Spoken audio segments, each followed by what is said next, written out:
The Everyman Podcast, the place where real men talk. And welcome to the Everyman Podcast. I am Lewis. I'm one of your hosts. Now, today is our first episode, and I'm super excited to kick things off. But first, I'm going to give you a quick intro into what our podcast is about. Now, the Everyman is a show where we explore the stories and experiences of real people, us. Now, we are a group of normal men who deal with everyday life challenges and have decided to share some of our experiences. The pod is a chance for you to hear men talking about the things that we never do, our health, both mental and physical, and we will talk about some of life's situations that we struggle with. We hope you come on this journey with us to learn how and why we deal with our issues the way that we do, and we hope to inspire men to speak up and learn to overcome some of life's challenges through conversations between ourselves and our expert guests. Today, we're excited to kick things off by introducing ourselves as your hosts and talking about our first topic, something that our group has struggled with a lot: men battling their weight. We'll be discussing the challenges and triumphs of weight management from a male perspective and sharing some insights along the way. So grab a seat or go for a walk and join us for an exciting start to the Everyman Podcast. So, good evening, lads. How are you all doing tonight? Finally here, our first podcast. It's launch day. It's about time. Let's go. Let's have it. Let's have it. How are we all doing? Waited long enough, eh? Lou, that was too good, bro. That was too good. I don't know how long have you been rehearsing for that? I know. It feels like that as well. I'm not gonna lie. It feels like a while. Camera. How many times has he said it in front of a mirror? He's been like brushing his teeth in the mirror. He's been practicing it all day when he's at Teams meetings. That's it. I don't even work, actually. I just sit practicing the opening speech of the Everyman Podcast all day, every day. All day, all night. So boys, I want to kick us off. So we have our first topic, which is men battling their weight. We have a range of experience across us all on the podcast today. Ethan, I'd like you to start just a little bit about you, and firstly, why you wanted to start the podcast. Yeah, so my name's Ethan Rowan. Most of you guys on the podcast know me. For those of you that don't, I'm a 30-year-old male. Battled with weight most of my life. The heaviest I got was just under 37 stone. And that was a horrible point in my life. There did seem like there was no sort of way back from such a massive milestone. And I managed to then sort of shift simultaneously between 16 to 24 stone and really shift down. Throughout my life, I have fluctuated. I'm now sort of back up to around about 23, 24 stone. But sort of weight management, health and fitness has always been a big part of my life. I'm lucky enough to have a lot of people in my life who are very knowledgeable on the subject, and I've got a chance to learn and take little things from each and every person in my life. And sort of health and well-being is a massive love of mine, despite my weight. Working out and everything like that is something I love to do. Just a side note for me currently as well, I'm actually recovering from back surgery, which is something that's sort of took a massive toll. So again, the mental side of things and the weight has sort of took its impact because of that. And this is just an opportunity to get out there and sort of share my experiences, what I've learned along the way, and what I've done in the past to try and make things better, and hopefully try and assist someone else in their journey, and if they're in a tough time, you know what I mean. And then on that subject, actually, Ethan, just in the time that I've known you, I will say that you've always had that like mentality of get up and go, like losing the weight, and then like you said, something hits at a road and it fluctuates back up and down and up and down. But you've always been massively into your health and fitness, despite the size, regardless, you know, which I could say is the opposite for me, you know. And I think from your perspective, what do you think has held you back in terms of from your weight loss, and what do you want to get in the future that potentially could change that, you know? Yeah, no, well, I appreciate you saying that. You know, like I think I'm for obviously people that don't know me, I'm quite a sort of bubbly lad, and I have battled my own demons, and I have took it out on people that sort of mean a lot to me. And the thing is it's always a never-ending battle. That's what I've learned. You can never get to the end of the rainbow and look like Chris Hemsworth, with a six-pack and big biceps and things like that. It's a day-by-day struggle. It's a life-by-life struggle. And you just got to try and do what you can to keep moving forward. I think the thing for me is I've been so lucky in my life, like I said, to have so many amazing people in my life that I not necessarily have learned off one person everything, but taking tidbits from all over and now put that into life. And I'm looking forward to potentially helping other people with their journeys, because my journey's far from over. I'm still a big lad. I'm sort of well overweight, but now there's a lot of mental and physical barriers that I've broken down. I've got still a lot more to break down, but I think just sharing sort of my journey and what the future holds, I think is something that can really benefit. And even if I help one person change their mindset, that's just a massive impact for me. That's all I want to do. Makes sense. It makes sense. And you're saying that I can't just have one salad and have a six-pack? Is that what you're saying? No, I was hoping that was the case. To be honest, I was hoping I could just have one, and then it was just boom, done.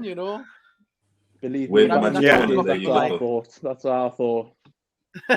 That's why we've got people on the podcast like Slater, isn't it? Who's going to tell us the real sort of ins and outs of health. I want to hear from Slater. Oh, okay, let's go, Slater. We're lucky enough to have Matthew Slater, aren't we? Who's a great guy, and he's an expert on this subject, like a subject matter expert. So he'll know a lot more than me when it comes to this. I mean, I think that takes away from your journey and your experiences as well, Ethan, because you've got to remember everyone's unique. What I've been through, I've never been through what you've been through. And it's a major learning point for everyone to hear what you've been through and what struggles you've coped with and how you've got around it. Certainly something I find as a personal trainer, everyone is unique and everyone has their own little things that are tripping them up on a weekly, daily basis. People have good days and then they'll have a bad day and they think it's the end of the world.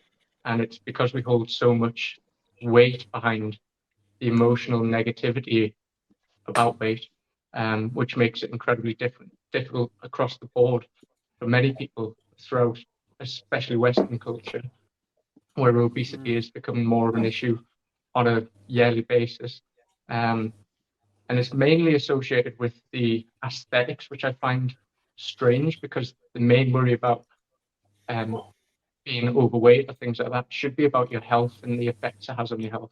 Whereas people are more focused, as you say, on the Chris Hemsworth having the biceps and the six-pack, where in reality, six-packs aren't really that achievable. In having a balanced life, if you're a Hollywood superstar and you've got a chef who's cooking your meals every night, and you've got a personal trainer who's taking you through your sessions 2 times a day because you've got so much time, that works well for them. But everyday people can't afford that time investment and money in their own kind of journey. And I think I'm waiting for the join the Slater PT group training. £90 a month. It's affordable.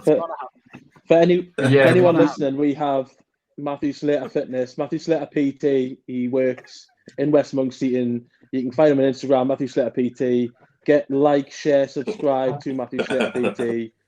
He is your man to go to, and he'll get you from 36 stone to 35 stone and no bother. Oh, yeah. No bother.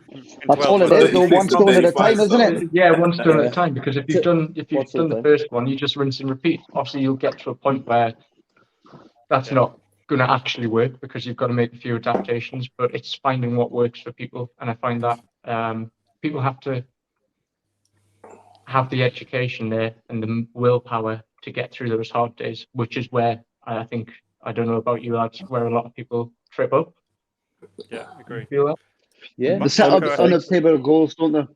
So far, so distant goals. I've got to lose 20 stone. Well, you don't. You need to lose 1 stone. You need to lose 1 pound, then another, then another, then another. Yeah, and that's why they struggle. Good, And I just think it's interesting that even just with Slater and Ethan speaking there, that there's a direct connection between people's lives and their health and their mental health. And you saying that everyone has a different story, there's reasons why people have setbacks and stuff. And just while I've been looking actually there, I've just noticed that there is a study that I can show actually that actually shows, if you can see this, 2 seconds. Can everyone see that? Yeah. Mm-hmm. Lewis, if you can't read it out, just my reading's not the best. Can you see it on the screen or not? I can't believe I've been stitched as the reader. You're the best voice in the group, let's be honest. Can you zoom in on this or not? No, I cannot, unfortunately. Control Actually, 2 scroll seconds. Control scroll up now. Control plus. Yeah, there we go. Just that bit there New seemed techie interesting. guy. So, Interesting. a 2010 systematic review highlighted a two-way association between depression and obesity. So the review found that people who were obese had a 55% increase of developing depression over time, whereas people experiencing depression had a 58% increase risk of becoming obese. So there's a clear correlation there between people being obese, being depressed, and people being depressed, becoming obese. Mm-hmm. And I think that was just interesting to say. Sorry, Joe. Sorry, Joven. I was just saying, I can actually believe that, and like speaking obviously freely and from someone who's been at both spectrums. I've been at 17, 18 stone. I've been 36 and a bit, 37 stone. I'm 6'2", so I carry either way. But the mental side of it is probably the hardest. And just touching on feels, it might be a bit deep, but like the heavier you are, it's you're not who you want to be. Food has become sort of a friend. You end up sort of pushing your real friends away, and food becomes your friend. But the problem is, now this is going to sound daft, but you end up putting yourself in a box because the more you eat, you become less attractive to a lot of the females out there. And I know it sounds daft, right? That you put your own happiness in other people's hands. But the heavier I was, the more disgusting I was to girls. And that's just true. Girls don't really like a large lad. You know what I mean? And I would get upset because all my friends at sort of a young age would be going out getting these gorgeous women and things like that, and then people wouldn't sort of look at me twice, despite being the handsome bastard that I am. I think it's just because you were always going to be the first one to swear, weren't you? You were always going to take the crown. Written in the stars. For anyone watching this, you'll see that I am a handsome bastard. For anyone listening, you probably just hear me out of breath a lot of the time, so sorry about that. But there is a big correlation. I can't believe that because there's a lot going on, and it's no surprise. I know obviously we've got Dino in here as well. Like, not to throw Dino under the bus, but Dean was a larger chap himself, and he's done amazing to lose weight at the weight he has. And Dino, have you got any sort of information or relevance to your sort of say of moods and depression, things like that when it comes to being heavier? Yeah, what's your story? I saw I was growing up like so skinny, like the skinniest kid you'll ever see. And I always thought I've got a fast metabolism, I'll never put weight on. And then when I was 16, my granddad died and I moved in with my nana. And in the 6 weeks holidays, I'd played no sport and I just put on 2.5 stone in 6 weeks. I went back to football and I was just so knackered. And then from then I realized that it wasn't so much about the having a fast metabolism. It was about how much sport and stuff that I did that kept it off us. But it was about that time I got into gaming. And then once I started gaming, I stopped playing football, staying up all night, eating chocolate bars, and I just blew up. Got really, really big. Give up the football, give up the sports. And then since then, I've always sort of fluctuated between I've been as heavy as sort of 18 stone, but I've probably been 18 stone, 12 stone, 17 stone, 13 stone, 16 stone, 12 stone. I keep getting it off, but then something stops us. And I think more recently, I'm realizing that it's having that end goal. Whenever I've got a goal and my goal is purely, I want to get to this weight. As soon as I get to that weight, I celebrate. And how do I celebrate? I celebrate by going out and eating food. I've got to this weight, I've done it, and I can't wait to go out. So now I'm learning that it's more about changing myself as a person, to become a healthy person rather than just having a goal to lose the actual weight. And it's most of you will hear know that I'm absolutely addicted to football. Love playing football. He does. Not very well, but he does love it. Not very well, no. But I'm trying. I'm trying to get better. I really am. You just can't get a game, can you? Shout out to Steve there. I got a game on Sunday. I played awful. Every time I get a chance, I shoot myself in the foot because I play awful, So, Dino, can you mention what your role is in our team, by the way? As the most, so I'm the most loved member of the team. So I'm what we call the finesman. So at the start of the season, we set out a list of things that people would get fined for, and that's from like nutmegs to being late. Marco knows all about that one.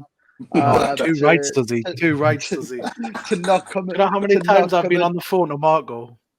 Oh. So Marco, where you at? 5 minutes, mate. 5 minutes, mate. Oh, mate. To put the context just for everyone listening as well, we all know each other, have met through playing football. There's not just some weird male orgy thing going on. Like, and Dean doesn't keep firing on that. We all actually play football together, and we all know each other through that. Because I don't know what people would have thought there, but yeah. I feel like people would have thought like we all played football by the conversation, but My mind.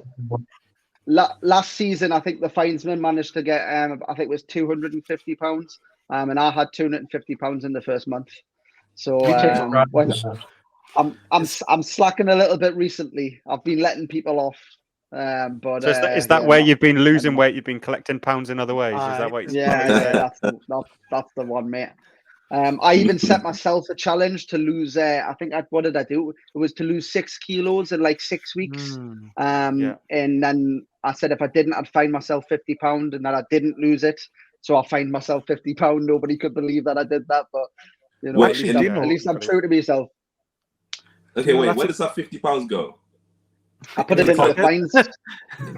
Into the team? Yeah, so our fines pot will go towards the end of season 2, where we'll go out and get drunk. So people get pissed off about the fines and they complain about the fines, but at the end of the day, you'll get the money back at the end of the season, so it doesn't really matter. I'll be honest, I don't really drink, but I'm more than happy to contribute towards this. You definitely contribute. Don't worry. You definitely contribute. So do not worry about that. So I mean, I'll be contributing, but at the expense I would of say others. I'd say the club owes you about 50% of them fines, to be honest. You know what? The thing is, though, I'm improving. Every week, I'm more training sessions, early at the games. He's there at least half an hour. It's a journey, man. It's a journey. I mean, this week you at least let us know after this session was finished that you'd slept in.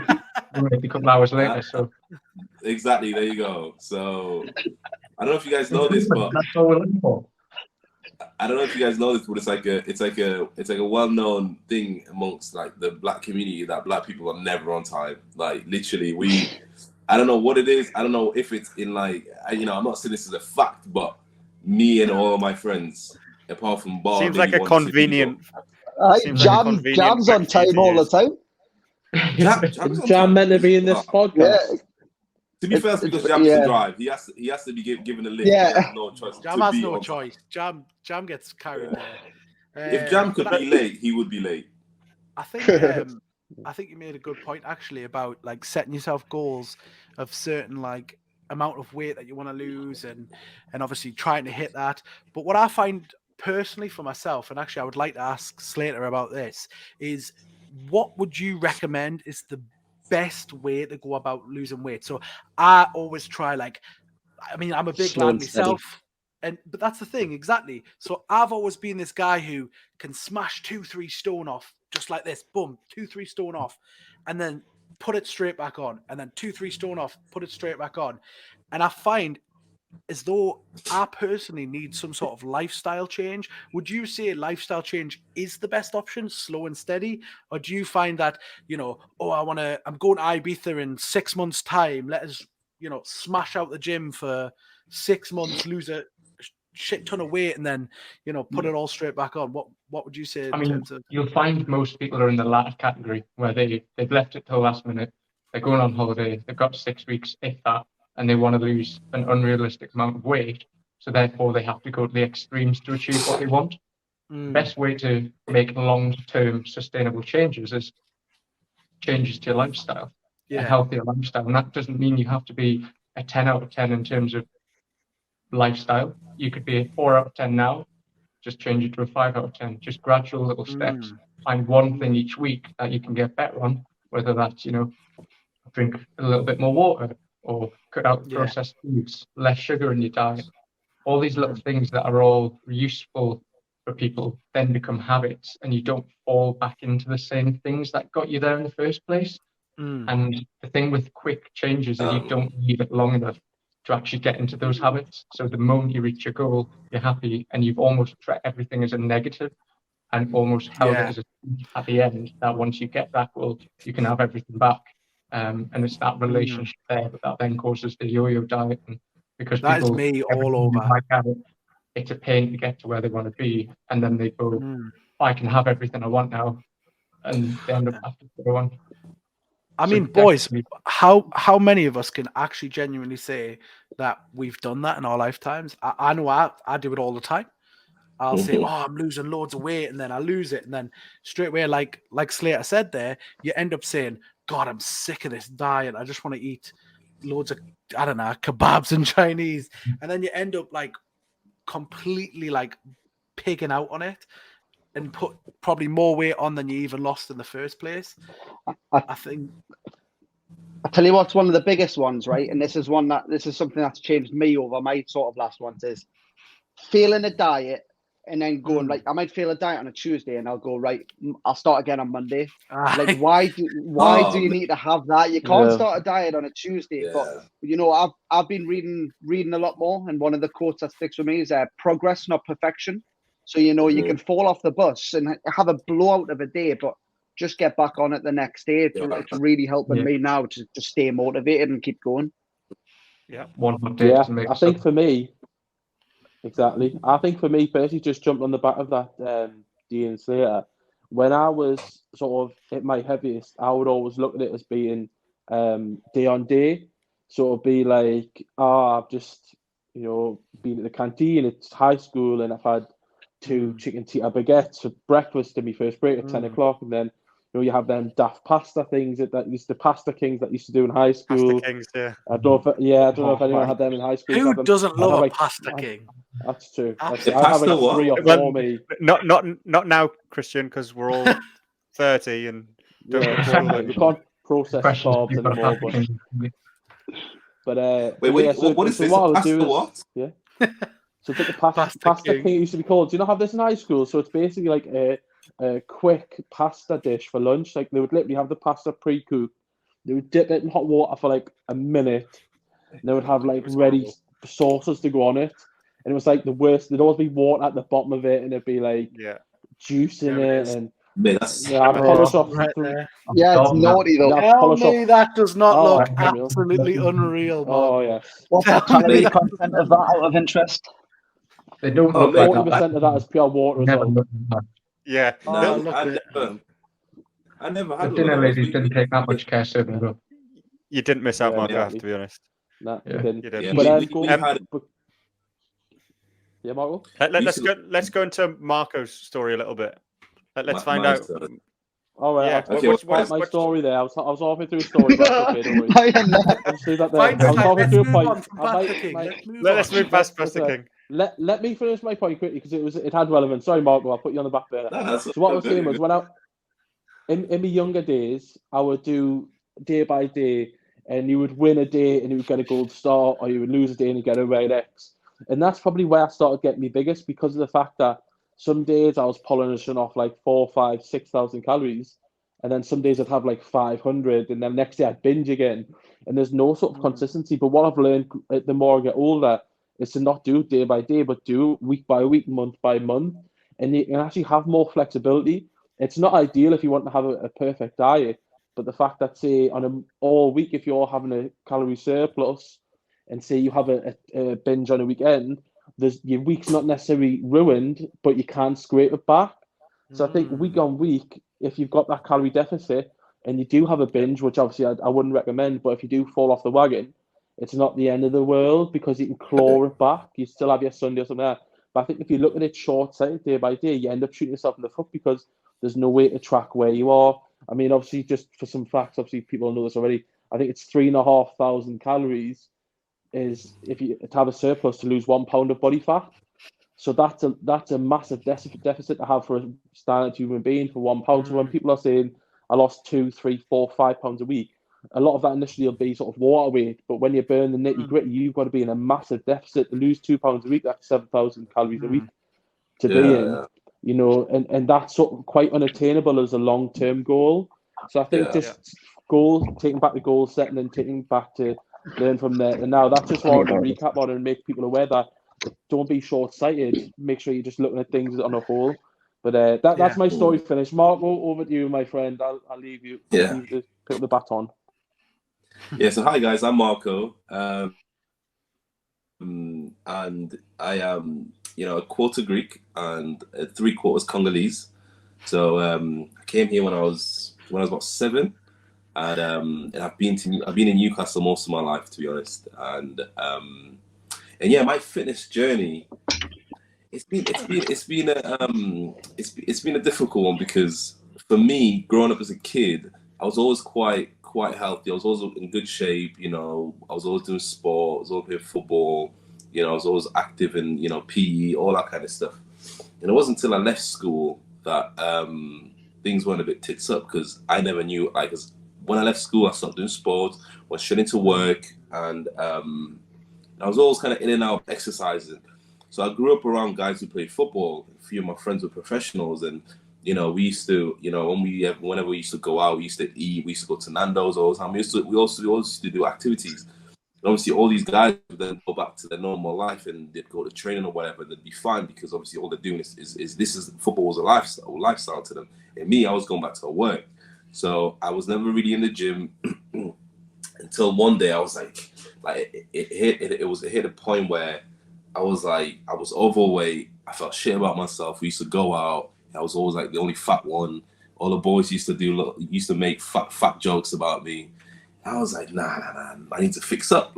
But for me, those jokes, I didn't take them personal, but I was like, I need to do something about it. And the straw that broke the camel's back was when my grandma. I went to see my grandma one time, right? And she really said, she was like, "Oh, you've put weight on." And I was like, when my grandma notices, I know I need to do something about it. So it was a gradual thing, and the way I started was the dumbest thing I could have ever done, right? I decided I was gonna go extreme. Like, I thought, okay, I'm gonna shift as much weight in as little time as possible. So what I've done is I said to myself, I'll only eat soup and bread. For literally, I'll have breakfast, normal breakfast. I'll have cereal or I'll have whatever.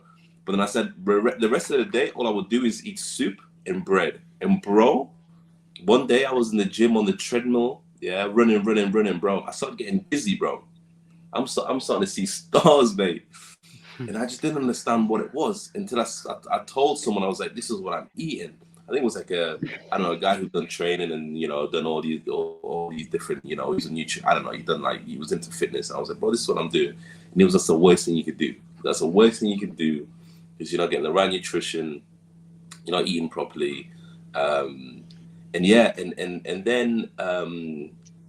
maybe it's a few years after that, I ended up getting a personal trainer. It was really more sort of like an online coach, and they made me a plan, and I followed that plan, and I was probably at my biggest, to be honest. I was probably 120 kg.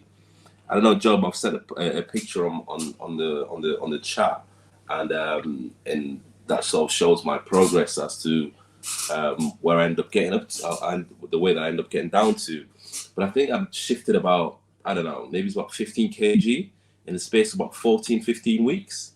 And then honestly, when I started learning, the difference for me was when I started learning about macros. I started learning about macros and what's in every different type of food.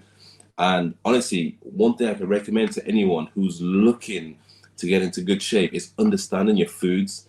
Once you understand the foods that you're putting in your body, that's when you'll make the biggest changes. Personally, I think training's easy. Like, honestly, there's so much information out there on training. There's a lot of information on food, but like there's so much info on training. You can learn, you know, you can go to the gym, you can go walk, you can whatever you want, right? But your nutrition is so important. And the moment I understood about nutrition was when, you know, everything changed for me. And I'm back now on a journey where I'm, you know, I've given myself a goal, but I'm also making a lifestyle. So, you know, just the way I'm cooking foods and trying to implement sort of like, because, you know, I'm from an African, you know, background, and my mom and my parents, they like, my mom, my aunties and stuff, they like to cook. But the foods that we eat is quite oily. So I need to be aware of, you know, how much of that I'm eating. I'm not overeating. Or even if my mom's cooking, I'm always telling her to, you know, use less oil or fry less. Do you know what I mean? So I still want to, yeah, go ahead. Whoever wants to jump in. I was going to say, actually, Marco, it's a good point that you mentioned there, because I don't know if anyone knows in here, what is the percentage of like diet versus training? Like, I've always heard that 80-20. Yeah, your diet's 80%, your training's 20%. Yeah. Like, I'll train a bad diet. Do we I know? would say diet's 90%, me. Yeah. It's 100%. Is there real science? You can lose weight. Shall we Yeah, let Slater go on this? What's the science behind it? Yeah, I wouldn't be able to give you a number in terms of ratios, but you're at a limit in terms of how much exercise you can do on a daily basis. Even if you're unemployed and have a gym in your house, there's only so hard you can push yourself. And people really overestimate the calories they burn while they exercise. And that's one of the things where people, when they count the calories and they're exercising, give themselves 500 more, and actually they've only burnt 100 calories in the gym. Yeah. So yeah, you can't train a bad diet, because at the end of the day, the easiest way to start getting in that calorie deficit is by watching what you're eating. As Marco said, educate yourself. A major role in just understanding what foods you're putting in, what effect they're having on your body, and that might be a case of individuals, you know, respond differently to different foods, and you know, have high sugar foods that cause you to peak and trough. It's understanding those processes and finding a lifestyle that suits you better for what you're trying to do without going to the extremes and making it long lasting. Yeah, it's impossible to kind of, people go in the gym and train, but if you're eating shit all the time, you're not going to get. You can lose weight without doing any training, though, can't you? It can come down purely easily to calorie deficit. Yeah. You can lose weight in a coma. Just to pull the quick study up there, it's saying, as a rule of thumb, weight loss is generally 75% and diet is about diet and 25% exercise. An analysis of more than 700 weight loss studies found that people see the biggest short-term results when they eat smart. So it looks like it is really important in terms of diet versus exercise. I think a lot of people mistake the two. I think people who don't know and maybe aren't educated or don't have people like, you know, I'm lucky, like Ethan said at the start, I've got people around us. I've been around people all my life who have that lifestyle to know this type of thing, even though I obviously clearly don't implement it myself, but I still know it. Whereas as opposed to like people who maybe don't, I remember the first time going to the gym, I used to just think, well, if I do 2 hours on a treadmill, do you know what I mean? I can go and eat what the hell I want. And it just it doesn't work that it doesn't work that way. Do you know what I mean? No, it doesn't. As much as people really do think it does. And I think that's so. quite a big stigma. To you all, why do you think that is? So there's a general consensus. If you were to ask the average person who knows nothing about losing weight, they haven't gone through this journey themselves. The average person probably thinks, if I just train, I can eat what I want. Because we see that, like, see how many people are unhappy with how they look, how they feel, that they maybe used to play sport, can't play sport anymore because they're overweight. It seems to me that people don't understand. There's not enough education out there really for people on nutrition. So even me, I have a sporting background. Like, I think I'm relatively fit. I'm probably not now. I'm one of the worst shapes I've been for a while, but up to 3 months ago, or whatever, like, I'm reasonably fit. I'm always there or thereabouts so around 14-15% body fat.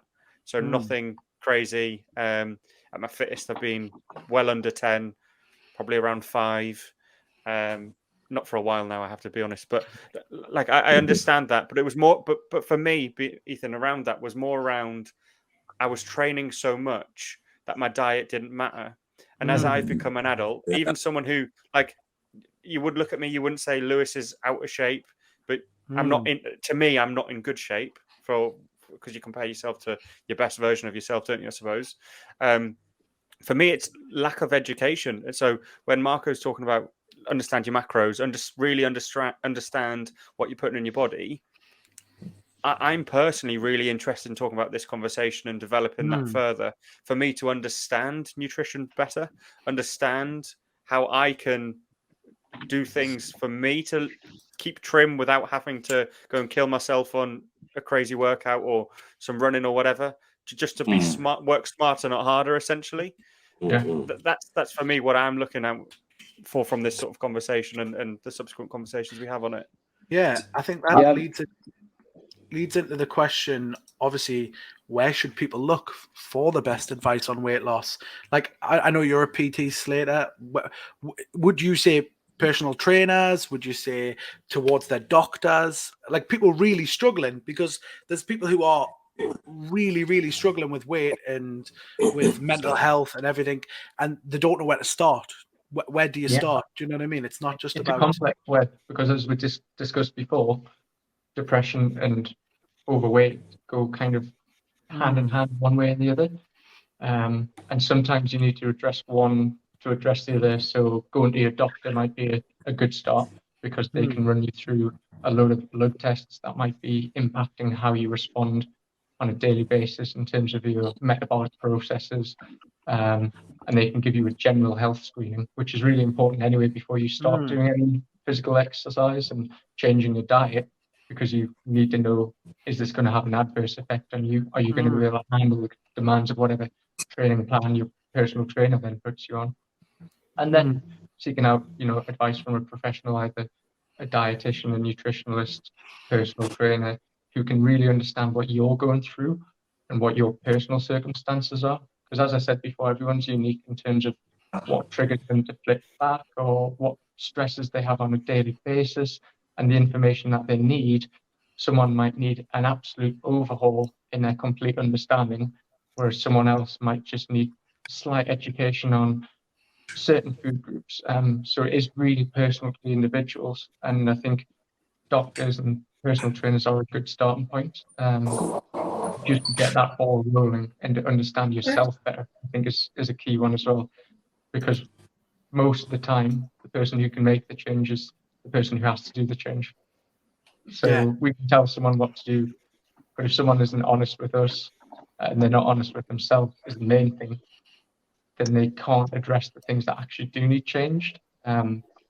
So it's important to seek out from reliable sources as well. You see far too much on the websites, on Instagram, people looking to get on fad diets, and sell their product, which is really why I got into fitness, was because I was sick of the misinformation and lack of scientific investment, being a biomedical science, in the kind of literature that was being put out across social media.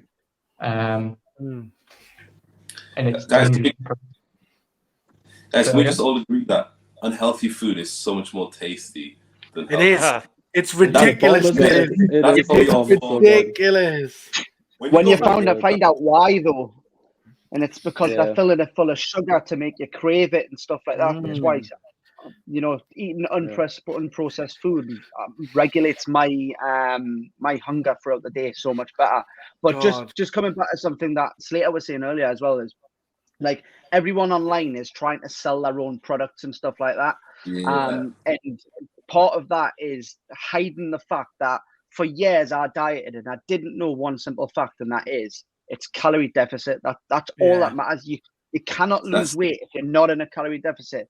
And you've got Weight Watchers, which is points, Slimming World, which is sins. You've got all these different things, but it wasn't until like probably 2 years ago that I actually found out that to lose weight, you have to simply burn more calories than you eat.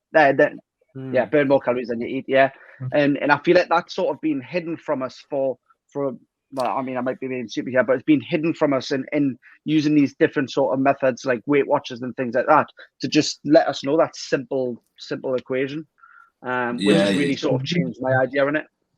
Are genuine That's methods, but don't educate you as why do they work. Slimming World puts you in a calorie deficit. All these things put you in a calorie deficit. You That's just why they don't work. know why, because they don't tell you what you're doing. And it's But I also think models like Slimming World, Weight Watchers, all other names. We're not promoting any brands here. Their whole aim isn't for you to lose weight and stop paying their monthly or weekly subscription. Make money. They want you to feel part of it and keep making money. So if they can make you feel like you're losing weight and also part of something, but also you can lose weight and have a sin. Like everyone likes to be a bit naughty, but like lose that's weight the and thing buy that's- one of our bars. Buy one of our Exactly, Weight like- Watcher bars. I think what Dean said is like, but for me, losing weight and being fit and healthy, don't overcomplicate it. Make it really simple. Calories in versus calorie out. Move more, eat less, or eat healthier food, organic food, less processed food, simple food. Don't look for really complicated solutions because losing weight isn't complicated. Yeah. I'd even add to that, not going in such a heavy calorie deficit. Like that's a massive one for me as well. I was eating 1,500, 1,200 calories a day, but now I'm eating 2,200 every day, right? And that's probably still low. I'm losing like a kilo a week still. And I can't believe it. So rather than restricting myself to 1,500 calories and not eating the foods that I enjoy, I'm instead using that extra 700 calories that I wasn't eating before to continue eating the foods that I do enjoy to eat.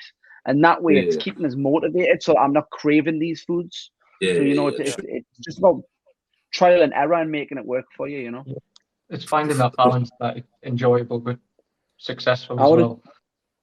I want to jump in as well and just say like there's some great points that people have put across there. Calories in versus calories out. Great from Dino, obviously. Matthew Slater there saying obviously going down the correct route, which is professional route, going down dietitians, going to doctors, things like that. Recently, just to touch base on my own personal experience on that side of it, I did try to go to the doctors just before COVID, throughout COVID, after COVID, for my weight because it got to the point where I was never really seeking professional help. It was always losing it myself and relying on my friends and family to get us through it. And to be honest, I found the process really difficult.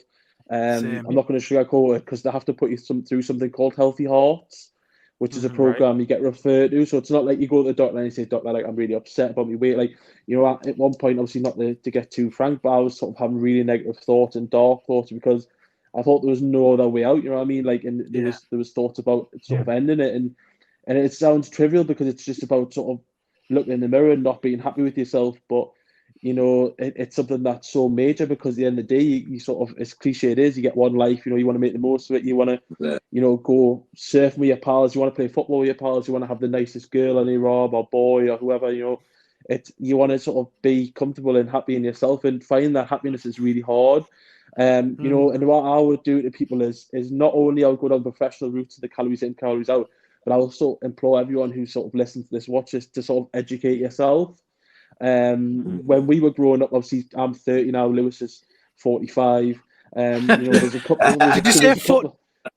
Did you say 4 for 5? 4 for 5. 4 for 5. A lot of Joe's us being are very already- confident there with a man with a cap on. I can't wait till the bald episode. That's true. But just touching back to it. Just touching back and everything, like we're all lads that are over sort of 25 or like around about that age. And when we were growing up, there wasn't really information there for us. It's now sort of the Instagram age, you've got your PTs like that. And what I would say to everyone, if I can ask people to do stuff, is go out there and, as though it's hurtful, social media is hurtful, it can be helpful as well. So don't just look at the negatives. Don't just go out and see the protein powders and buy my pre-workout, buy my protein shakes like that. Look out and educate yourself. There is stuff out there, like a couple for people to take away. The Magnus effect. He's a celebrity trainer.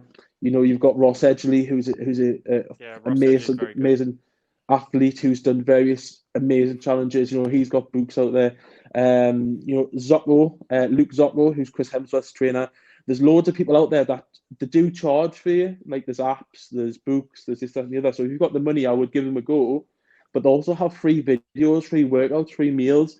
And that's what I did. And sort of when I was in the dark corner, I took the time to educate myself and look online. And I didn't really have the money to buy anything. It wasn't like I was buying proteins and things like that because I just couldn't afford it. But, you know, even if I could watch a video that was 2 minutes long for a 20-minute workout on Luke Zocco's page, and I did that workout and I felt comfortable with it, and I've seen healthy recipes on there, you know, try and take the time to educate yourself and not just look on Facebook or Instagram for whatever is having a baby or your friends out with you having drinks. Use the tools for its positives and not just see it as negative. So as well as this professional route, I would also implore people to go out there and sort of educate themselves and try, as Matthew said, it's not a one glove fits all. You know, there's various things you can try, and what works for me doesn't work for Christian, or, you know, it won't work for Dino. Then whatever Dino does, it won't work for me, because there's not one single person the same. And that's my advice to anyone. Get out there.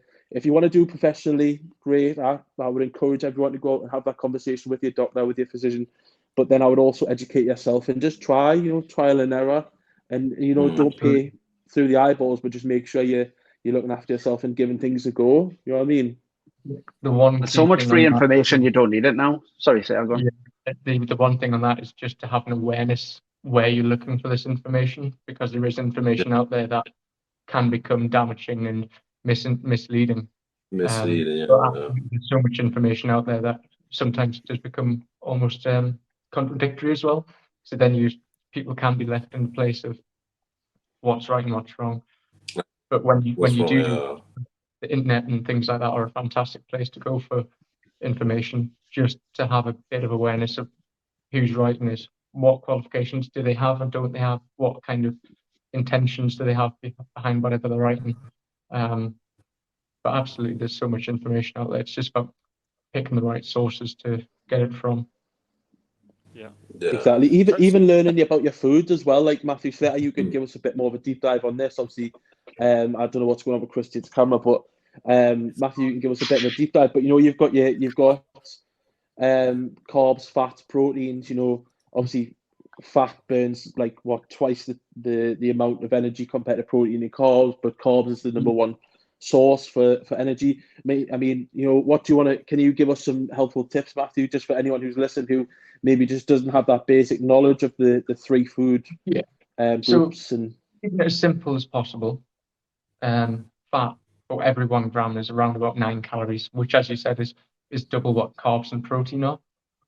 So the normal go-to for anyone who's looking to lose weight is have a look at your diet and see how much fat you're having, because that might be the immediate place where you can cut 900 calories out by cutting down 100 grams of fat, and you're still getting the fat that you need, because all of these macronutrients and micronutrients are what we do need to function and have a healthy system.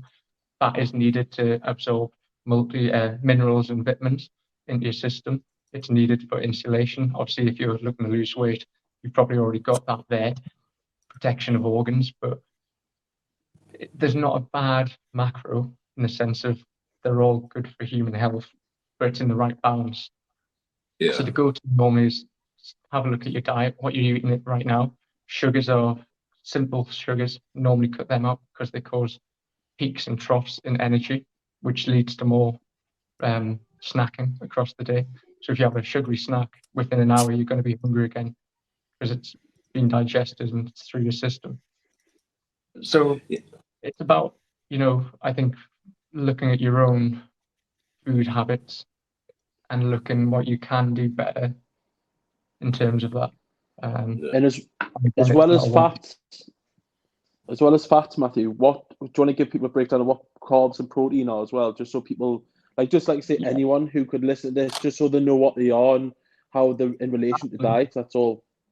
So carbs are just a branch of carbon atoms with hydrogen on them, and the body uses that as energy. So people might not have heard of, I don't know what Joby's doing. Carbs are not your enemy, but bit of technical difficulties with my camera. So carbs are the enemy. Marco. I'm not the enemy. Nah. I'm not the enemy. Glycogen is stored with water, and therefore that's why you lose a lot of weight when you cut out carbs, because you no longer have glycogen in your muscles, and it's quite a quick response, but then you kind of get stuck. Anyway, carbs are a fuel source. The body stores it as glycogen, both in the muscle and the liver, and it's probably the most readily available energy source for your muscles and your cells to function on a daily basis. But we also use fat and protein for that as well. It's not a case of none of them are used for X, Y, or Z. They kind of have an overlapping effect.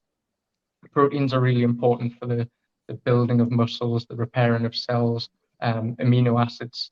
The big argument is you can't get all the amino acids from vegetables.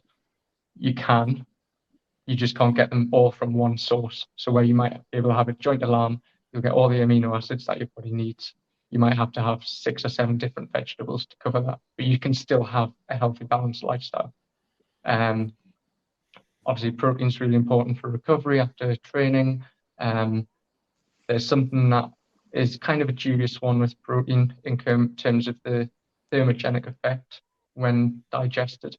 So you'll find people suggest having a high protein intake because your body burns more digesting it than it would if you're digesting carbs or fats, and therefore that can be a useful strategy. But the Satiating as well. jury isn't quite out on that one because there's some research that suggests otherwise. So that's kind of a contentious topic at the minute. But yeah, the macronutrients, there's your main 3. Within that, obviously, you've got complex and simple carbs. Complex carbs take longer to digest, and therefore they don't get into your system as quickly, and therefore they're a slow, steady release of energy. So you things like porridge in the morning, it's a good start of the day because you'll get through to lunchtime and your blood sugars will have stayed relatively around where you want it to be. And then you'll have your lunch and you'll keep maintenance phase just going across. Whereas if you have what's a really sugary breakfast, chocolate croissant, you'll have a spike in your glucose and then a drop probably an hour later, and then you'll be hungry again. So it's just having awareness of the different kind of effects different foods have on you, different foods have on your body, and why that might be. So yeah. I think just on that as well, helpful. Matthew, that was really super helpful. Just do you want to give us a couple of types of proteins and fats and carbs, Slater, that Absolutely. people can So just protein is basic normally ones that people can something take off? dairy or animal products. So high protein foods would be chicken, salmon, fish. Carbs would be your rices, your bread, pasta, mashed potato, Sugar. or any other kind of substance. Sugary kind of things would be like chocolate bars, or fruits have quite high content of sugar in them. Fats you tend to get from dairy, so maybe yogurts have quite a high percentage of fat in them, but also, Meat as well. that doesn't mean don't eat yogurts. It means just be aware of how much fat you're having in your diet. There's not a bad thing there. Yeah. I think there's a lot to do with as we were saying, diet's a big part of it. I think that's the part that I struggle with personally the most, is diet. I've always had a really unhealthy relationship with food. Even when I was at my physical lowest weight in the 12 stones, I was only eating chicken and rice. It was similar to Marco's story. I just thought, look, if I eat chicken and rice every day, chicken and rice, chicken and rice, chicken and rice, chicken and rice, I can just maintain this weight. But then what that did is, because of years of doing that, I got into a relationship, ended up being happy. Happiness leads to eating. And then I found that love for food, and it sounds really sad to say this, but I have to admit it. Like, I genuinely feel happiness depending on the food I eat. And that's the honest truth. Like, I really, really feel I'm on a diet at the moment. We started it last week, me and my partner, Beth. I've lost 7 pounds this week, which for a 24 stone man is not, it's not uncommon. A lot of it will be water weight and stuff like that as well. Yeah. But I know for a fact this first week has been one of my hardest weeks mentally. in terms of I feel drained, I feel tired, my motivation is low. What are you eating? Well, Out at of the moment, interest? I'm maintaining 2,000 calories a day. I know it's low. I know it's very low. I really should be Really eating a low. lot more for a 24 stone man. But to be honest, I've got a wedding coming up in April, and I really want to fit into a suit. So I am trying to lowball it. I'm not going to lie, and I know I am. But what we have done that I found really helpful is having one cheat meal, not a cheat day, because I used to do cheat days all the time, and cheat days would kill us because I would eat just pure crap the whole day, chocolate, sweets, Chinese, Yeah. Indians, and I'd have the full day of just deadly food, and it Joe, would you're just getting kill me my horny full right week. now, mate. I'm drooling, mate. Trust us if you could see. Oh, you can't see it. I'm back online. Joe's Yeah. back on for everyone watching. You don't want to see us, trust us. But as I was saying, for me, it would kill my week. I would have a mint week. I'd be depressed all week, and then I would find happiness in that one cheat day. So we've been doing a cheat meal, so just one single meal. That's bad, and it's on it. I really feel like a weirdo for saying it, but like while I was eating that one cheat meal, I was so happy. And that's what like scares us. What scares us is I really, really depend on food. And whole week I was thinking, yeah, I cannot wait to have this Chinese at the end of the week. Like I cannot wait to have this Chinese. And I kept looking at menus going, oh, I like the look of that chicken. Like it looks absolutely delicious.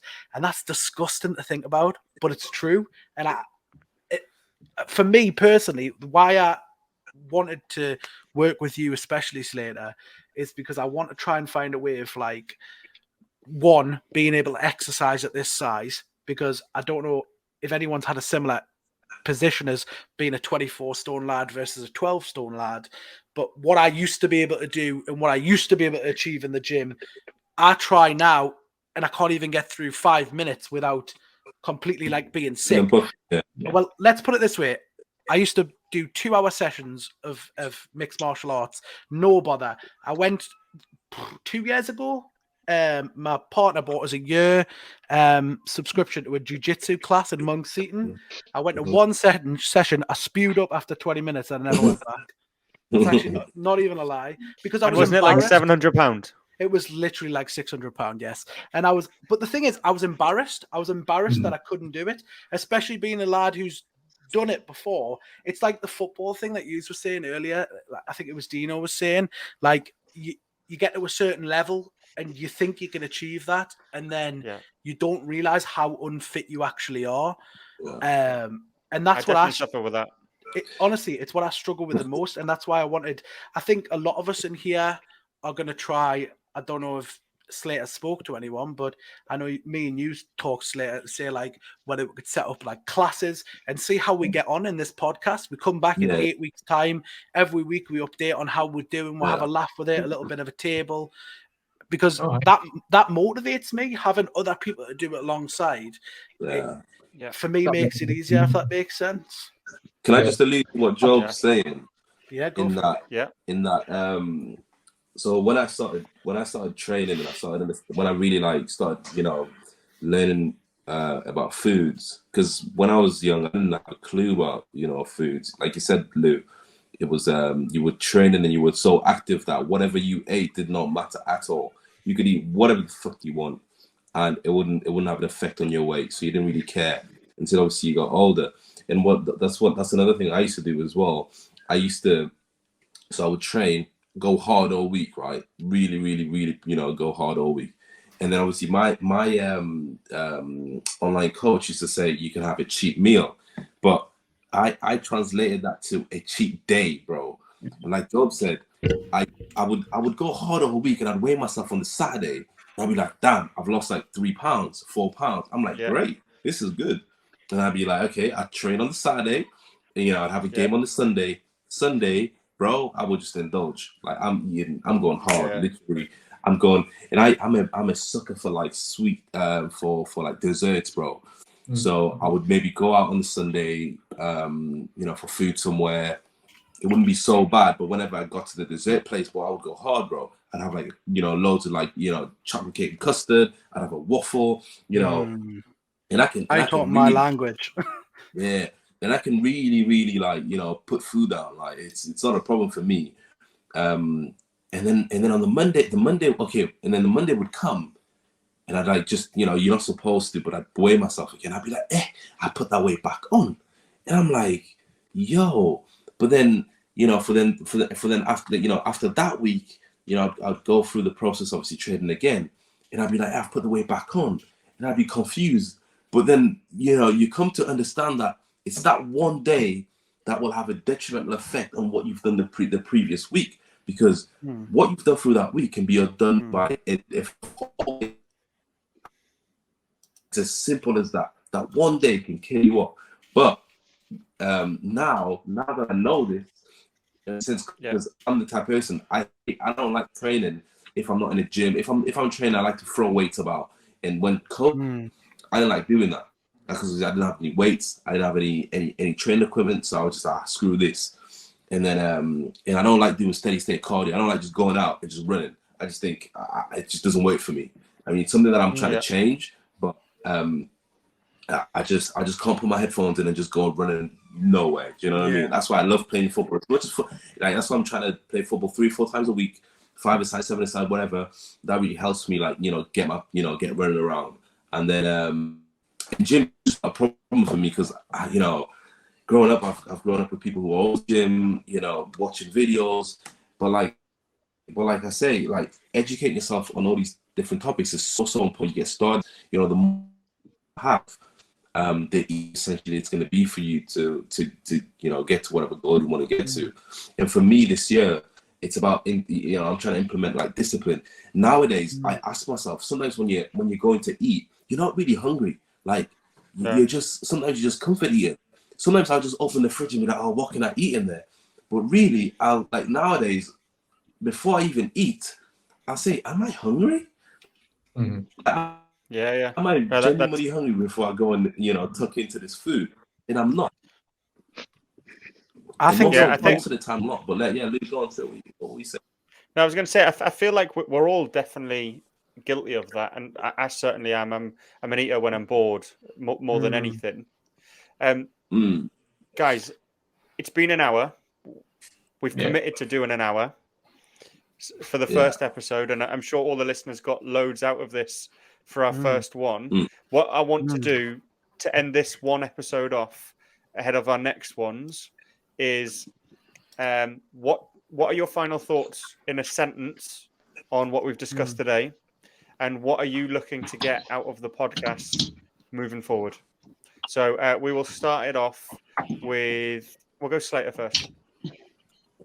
Right. Well, first of all, I think the education of people both on their nutrition, exercise, and lifestyle habits is a key point to kind of focus on. And what I'm looking forward to is hearing all your experiences and finding out more about different people and how they interact with weight and weight loss, and what they found useful and what they found not useful, and kind of putting all that together. Yeah, sounds good. Do you want to say who's next? Ethan?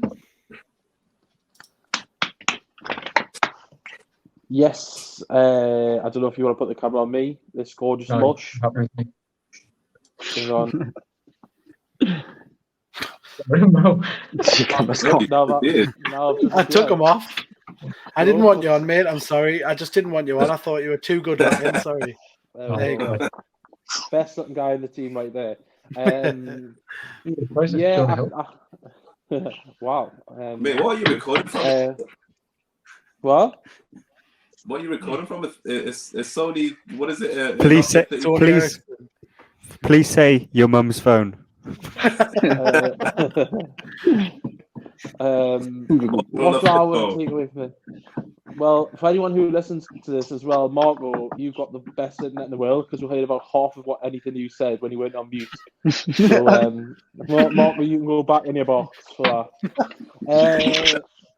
What do I want to get from this? I think I want to put out some positivity in the world. So, like I've said, during this time, I've struggled a lot mentally and physically with my weight and where I've been. And, you know, I've relied on a lot of people You know, I've got a lot of people I respect and who've done really good things for me.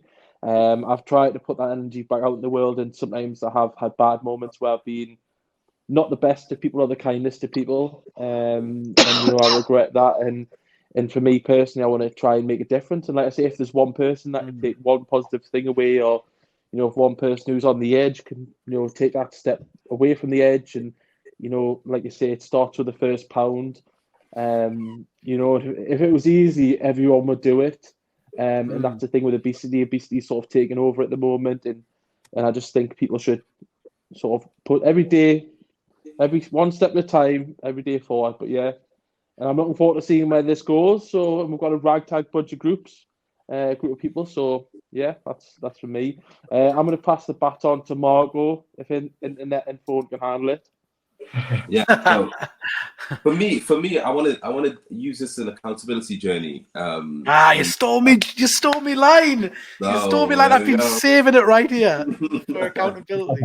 By the way. Yeah. So a journey where we can all just, you know, He's gone.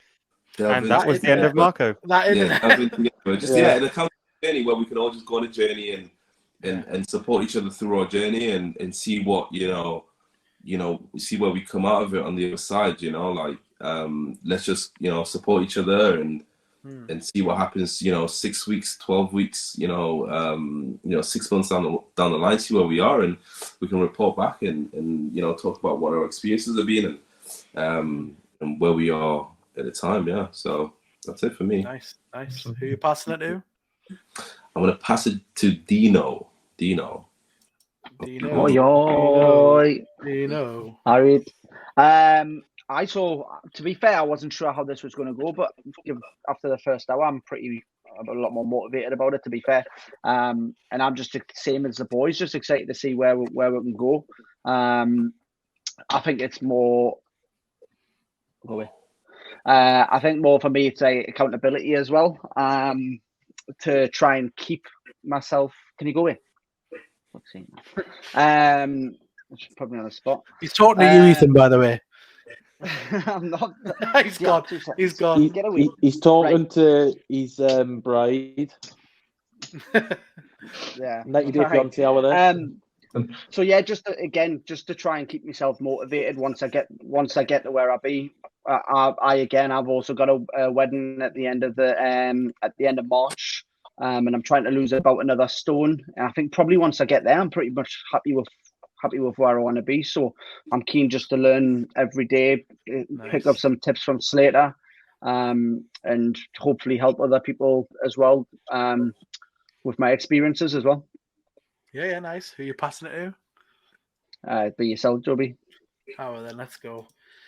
Well, Marco stole mine, so if he wants to just kind of get it as well, he just said mine. For me, I think, to be honest, I think men have a real problem with actually discussing health and mental health, with their friends. I think there's a big stigma behind discussing this, and I want to use this as a platform for me. But I don't want to say it's therapy, but for me to be able to release that with a couple of good mates, and feel like a safe space to talk. Do you know what I mean? Because it does actually help, like Ethan said at the start, improve other people. If one person sees that they can talk to your friends openly, it might change that one person's opinion on opening up to other people.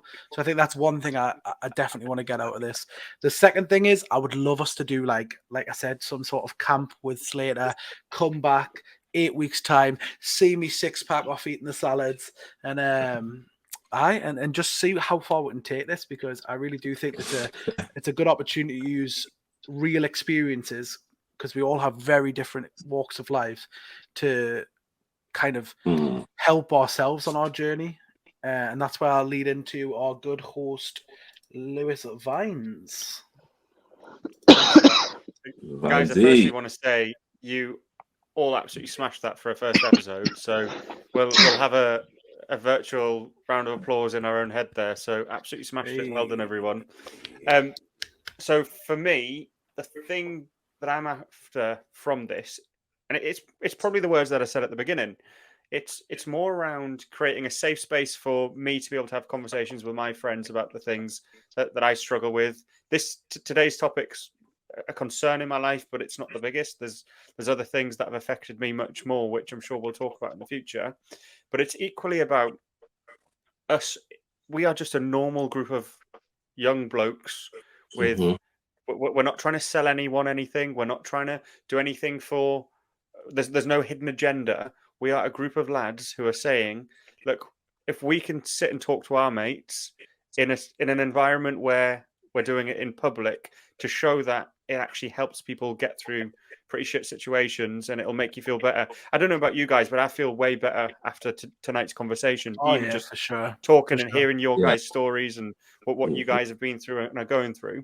So just to continue that and really make an actual difference. Like, I'm really motivated, not just to make a difference in my life, but to your lives. And as Ethan said, if we can change one person's life or make one person make a better decision and speak up or take action and take control of their life, then that's a huge positive for me. I absolutely love that. Well, gents, it's been a pleasure. We'll look forward to next time. Yeah. Same time next week. See you on the other side. In a Stay bit, blessed, boys. Stay blessed. Cheers. See you later. Bye-bye. Bye.